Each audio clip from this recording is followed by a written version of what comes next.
William Hill sponsors Joshua vs Takam on Sky Sports Box Office.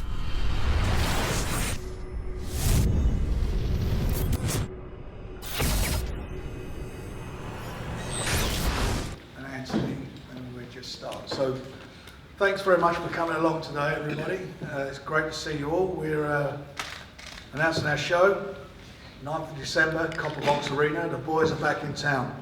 James DeGALE, MDE, defending his IBF Super Middleweight Championship or title, and Lee Selby from Barry Wells defending his IBF Featherweight title.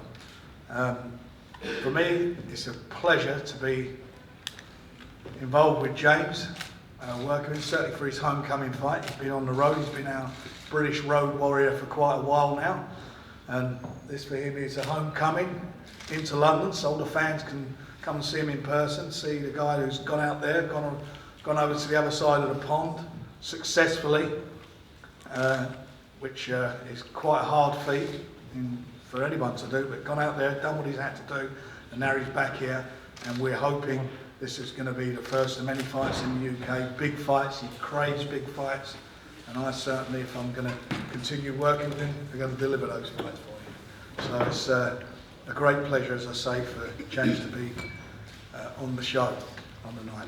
And then we got Lee Selby, cracking fighter, you know, one of the best out there. We're blessed in the UK with featherweights and Ireland. Cole Frampton, Josh Warrington, who just won his IBF Eliminator. There's some great fights to be made there between these three guys. And first of all, Lee's got to get over his fight on the 9th, and when he does, his next fight will be a mandatory against Josh Warrington, so it's one that we really want to put together. I know the fans want to see it, I know Lee wants it, I know Josh wants it, and more importantly, the British public want it. They're the fights that they want to see, and it's our job to deliver them. So I'm absolutely delighted, as I say, that these two guys, two well-respected fighters, are on one of our promotions. And then we've got, to my left, Anthony Yard, our new kids on the block. Anthony Yard, 30-0. He'll be defending his WBO Intercontinental and European title fight on the same card against Nicola Sergei Locker, I hope I pronounced that properly, who in his last fight drew with former WBO champ Ziegles, so it's a step up for him. And then we've got our heavyweight sensation, Daniel Dubois, 5-0. He's fighting Dorian Dark. Daniel's going from strength to strength. He's looking good in every fight. He's got a long way to go yet. He's a Southern Area and WBC youth champion.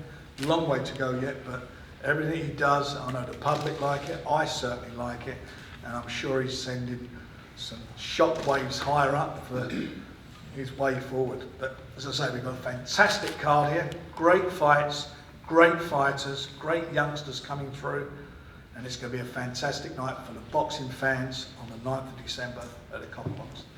I'm sure you've got a lot of questions to ask, so please feel free to ask them. James, why is the time right to come home now? Because it is, man. I've been craving a homecoming. I perform best at home. I want to come home. I've done the American thing. I've been to America, boxed out there, boxed in at the Barclays Center in New York in the unification fight. But it's time to come home now, man. I want a big fight back at home. My advisor, Al Heyman, put this towards me, this opportunity, and I was like, do you know what, why not?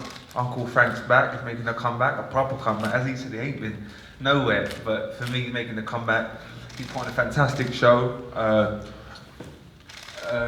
with young prospects on the undercard, with Selby. This is a fantastic show, can't wait to box on the 9th, and yeah. You say though you perform best at home. You haven't done bad away, have you? I've done fantastic away. I mean, I've been on a good run. Obviously, my first defence of my world title was out in Canada against Lewis and Boué. I probably didn't get the credit I deserved for that fight because Boué was a live opponent and he had a lot left. Then I boxed Medina, and then obviously the big one against Shaq. So I've done alright, but there's so much more to come. So since Medina fight, I've been boxing one-armed, so it just shows you how good I am. I'm saying, I'm a right-handed southpaw, everything comes off my front hand. And I couldn't do it. I couldn't throw the right hook, couldn't double up on my jab. So it's been frustrating, but just shows you how good I am. How's your punch? You punching normally again now? Back nice, back 2 arms, punching hard. And you lot will see a difference in the night. James, in terms of 2018, how do you see things mapping out for you? Who would you like to fight? Big fights, the biggest fights, big arenas, big money. I'm recognised the #1 super middleweight in the world, but I need to prove it. Do you know what I'm saying? I want big fights. I want to see the winner of the Super 8. I'm going to win because it's either Groves, Eubank or Smith. But they're the fights I want. But for the time being, I'm going to get through this one, and then Benavidez with the Al Heyman link up. That's a fight that can be made very easy. So hopefully we can bring them over here in a massive fight at a stadium, maybe the Arsenal or something. Or if I have to go to America again, it's not a problem. I'll do that. You don't understand. You don't know what I'm like. I just box whoever. I'm willing to fight whoever to prove that I'm the best. So I'm easy. Who do you think is going to come out on top in that competition? I originally said Smith. I just think he's too big, he's massive, 6'4". He's a good fighter, he can fight. But looking at the Eubanks and Groves' performances, that's a difficult one, man. It's a good little tournament. I'm going to say Smith. I want to stick to Smith, but I'm not confident. But Groves, I'm heading towards Groves as well. But it's good, man. But I want the winner. Would you prefer Groves to win so that you can get that revenge fight?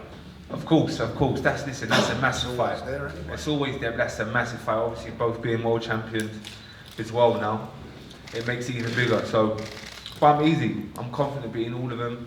Eubanks had a lot to say as well. Runs his mouth and a couple of good performances. So, that's another one.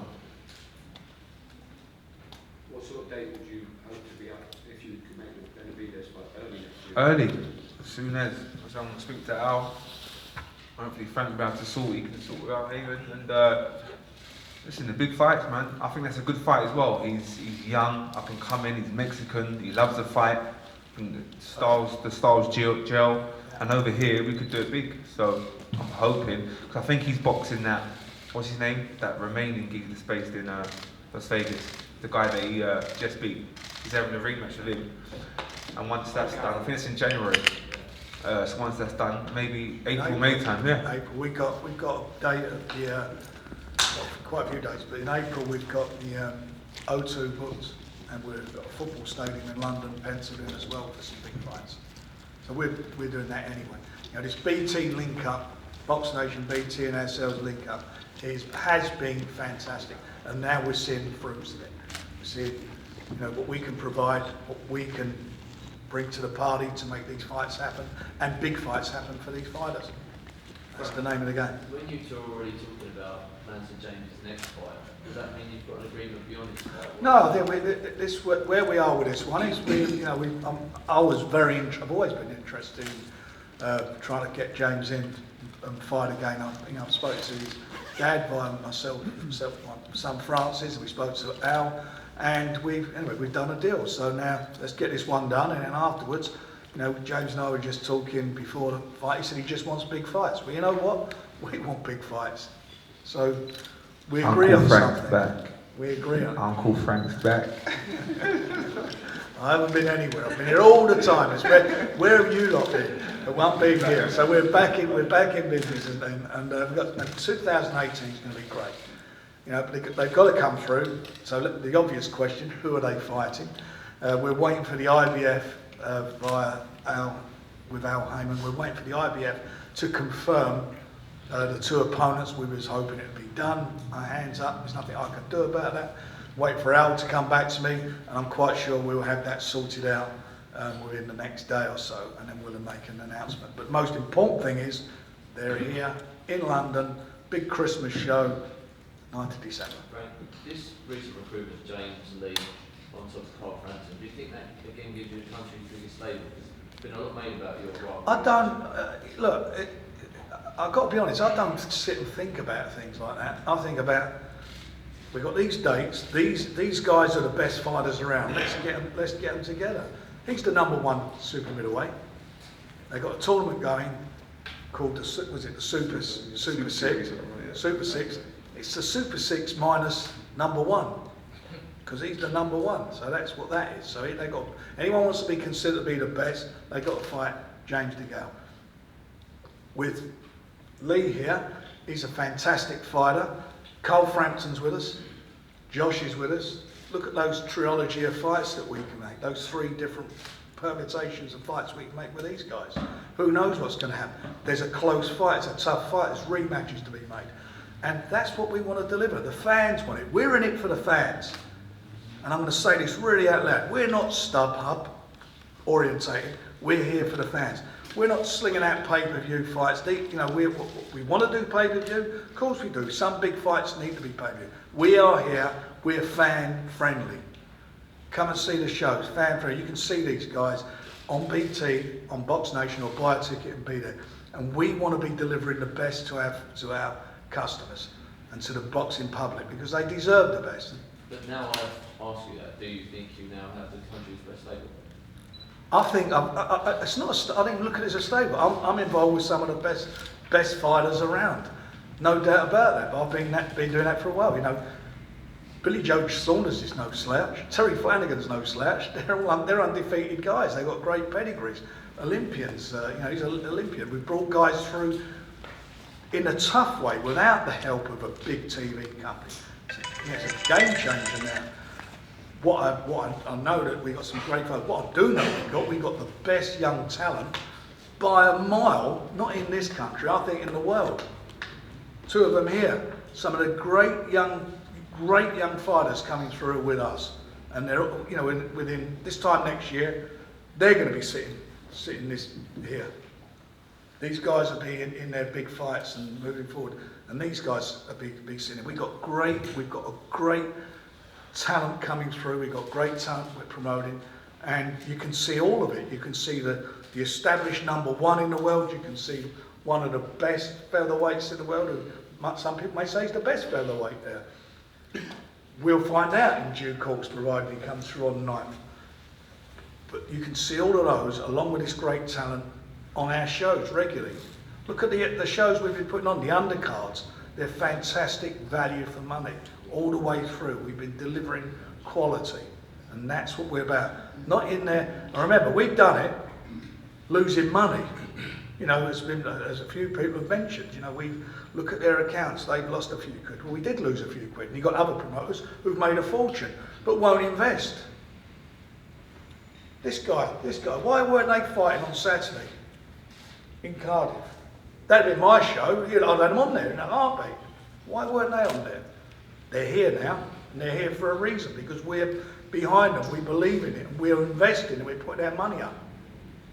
And as I say, this is all part of next year, providing these guys all come through next year, building and delivering to the British public, the British boxing public, great fights and great value for money.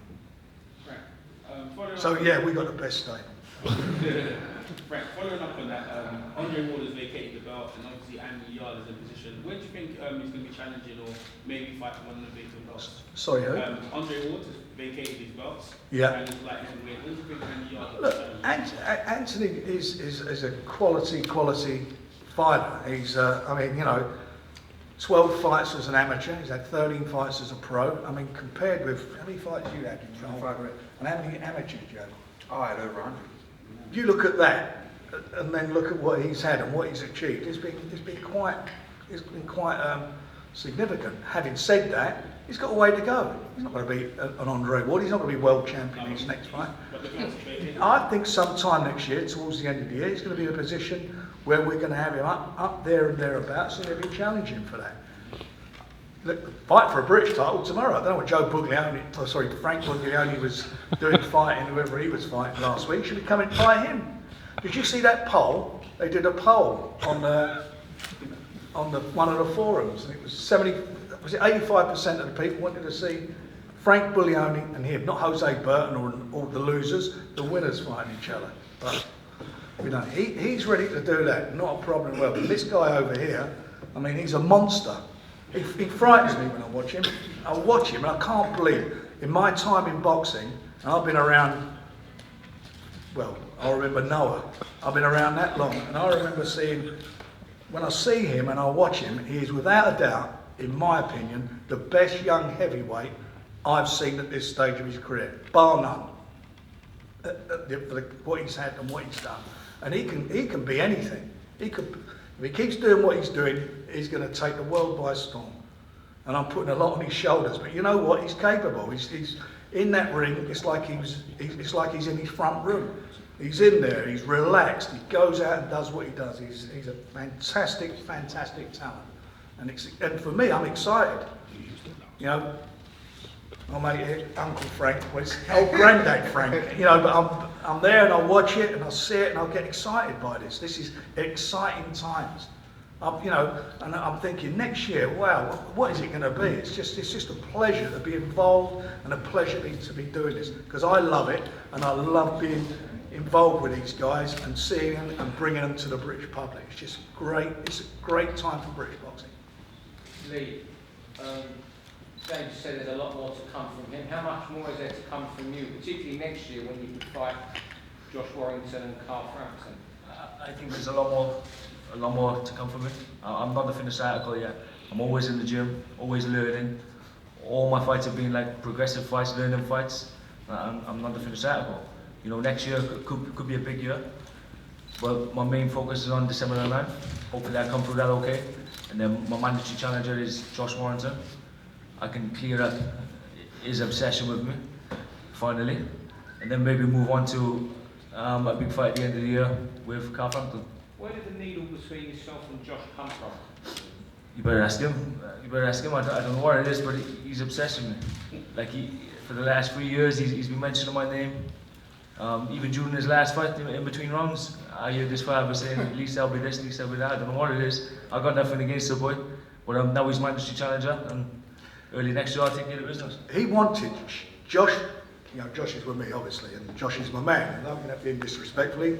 I'm Josh. I'm with Josh. We've done a deal, so to make this fight happen, and the best man to win. But Josh said to me, "I want challenge, full stack fight. Get me in that. Get me that eliminator, the final eliminator. So there's no way anybody can stop this fight from happening." And that's what we've done. I suppose there is a bit of an obsession there from that point of view. But you know what? The obsession's done. It's a magnificent obsession. It's done now. Please God, Lee comes through his fight okay. Then I'm quite sure, because the money will make it work, we're at Ellen Road. Big fight. I say hopefully I come through. And that's what we want to do. That's where we're at. He wants it. Josh wants it. Carl Frampton wants them. They want it. They're fighting men. You know, you want it, don't you? It's money. They want the big money. They want the big fights. We want to deliver it. There's no reason why, like Carl, Josh, and I can do like a round robin, all fight each other. Let's use number one. Is it Warrington you actually prefer first out of him and Frampton? Well, I got no choice. He's mandatory challenger. But anyway. That's done. That's the next one. That's the fight next. That's the fight. Whoever is the IBF champion on the 10th of December, who's got that belt on the set, has got to fight Josh Warrington. I'm quite sure it'll be Lee, because Lee's a class act. I hope so. But that's right. where we're at, and that's what we're doing. James, What? James, do you ever see yourself moving up to light heavyweight? Possibly. Jack, or you've got a lot of business at 168 still? There's a lot of business at 168 still, and there's so many fights at super middleweight that I want and that I need, really. I think there's some brilliant fights, but yeah, maybe it's a possibility. I'd love the rematch with Belly Jack, and I would move up in weight because, as I said, he beat me one arm, so he must feel a bit stupid, really, coming out. Some of the stuff he said after the fight, but I would go up in weight. I would, and once again with the link with Al Heyman, I think I'd be able to get a world title as well. Adonis Stevenson is a dangerous fighter. Do you know what I'm saying? You've got to pick your fights if you move up in weight. But he's getting old. He's 40 years of age. He's aged well. He's black don't crack. But you know what I'm saying? We'll see. But listen, I'll got so many fights at super middleweight. I'm just concentrating on that, and I say, man, the future's looking bright. You're the lightweight, so you might have that Ferrer at the end coming after you one now. Yeah, Why no, not? Why not? You know? You never know. No, That's the name of the game, isn't it? That's what it's all about. Good fight, wicked fight. But on my head, my head in my career, do you want me to say for yard? But you never know though. When you're 40. Yeah, when I'm 40 and he's in his prime and he can come and get me. James, following up on that, recently Eddie Hearn made a statement to you, at least SELBY as well, but it was a mistake for you guys to go to America. I was just wondering if you have both your take to say on that. No, me, listen, I've lived the dream. Come on, like, I've lived the dream. I've earned a lot of money. Who wouldn't want to do it? I went to America. I'd love to do something. Yeah. I just topped my own bill at the Barclays Centre in front of like 15,000 people on Showtime, on Sky. It's crazy, it's madness. But I say, I wanted to come home, and I'm with Frank. Yeah, it's good, but Lee. Yeah, I went to America with the hopes of securing a big fight. You know, all the other world champions out in America. I boxed Fernando Montiel, who was a former freeweight world champion. I returned home, but we made offers to the other champions, and nothing's come of it. But it hasn't been a mistake, no, I don't think. Oh, Anthony, Nikolai Shevlov was a step up. But you need that to sort of show your best, particularly with the best values. Well, yeah, in a boxing career, you always gradually step up. So everything's timing, and the right opponents will bring out the best me. So yeah, at the right time. You had a bit of a struggle with weight last time. You needed a bit of extra time. Was it? You think you'll stay at light heavy now for a while? Is everything right this summer? I'll definitely stay at light heavy. It wasn't a struggle at all. As I said in one of my interviews, I had family. Everyone has life in it they have to deal with. I had to go through certain things, just literally a night before my weigh-in. So my head wasn't in the right place. Even Frank said to me, "Are you sure you're about to fight?" I said, "This is the fight game. You have to deal with things. It's life as well. Sometimes you go through things. You still have to go out on the street and carry on with your life." So we got the job done. Third round knockout, but I'm not struggling to my weight. Dan, question, yeah. Joe Joyce recently fought Ian Lewis. Could you see, and obviously Frank as well, could you see yourself, you guys getting on sometime with Joe Joyce? And what do you think of Joe Joyce's recent debut against Ian Lewis? Yeah, he's a tough competitor, he looks strong and fit and everything, but yeah. I mean, we can meet down the line and I'm sure I'd love to challenge and fight him. And yeah, down the line in my career, I'm just taking one fight at a time. Eventually we'll meet up. Daniel, can I ask you what you thought of the Sorry, Frank, same question to you, Frank, as well. Joe Joyce.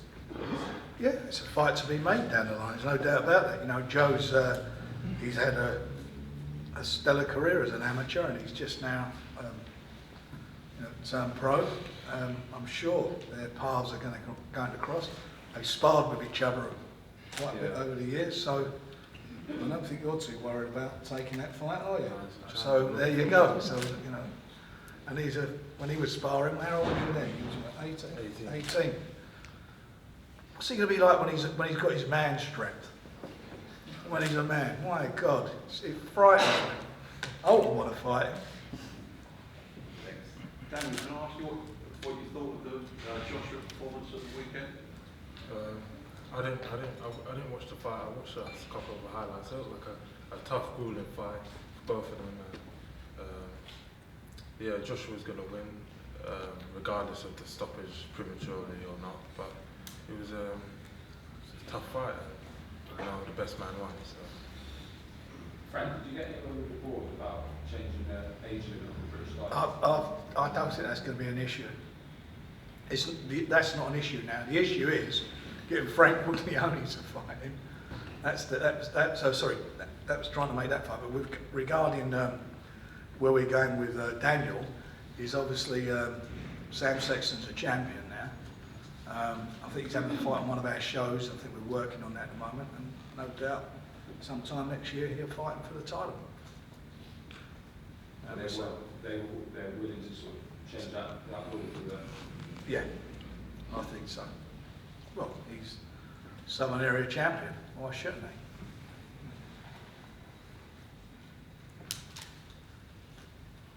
Anthony, how do you feel about the open fight? Fans want it, so what's your attitude? Well, it makes sense to me. That's just what makes sense. As SELBY said, someone's obsessed with him. Bogaloni's obsessed with me. He keeps calling out my name, but then when we're trying to make the fight happen, Have you sparred? don't need to spar him. No, we haven't sparred. He was a super middleweight before. We was meant to spar one time actually, but it didn't happen for whatever reason. I won't get into that, but same thing with the fight. I personally don't think he wants to fight me. I've had certain conversations with certain people. I'm not going to put no one in deep waters, but he don't want to fight me.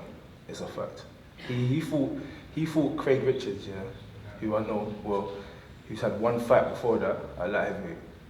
Gave him a week's notice, and I didn't even watch the fight, but everyone was telling me it wasn't even that much of a gap.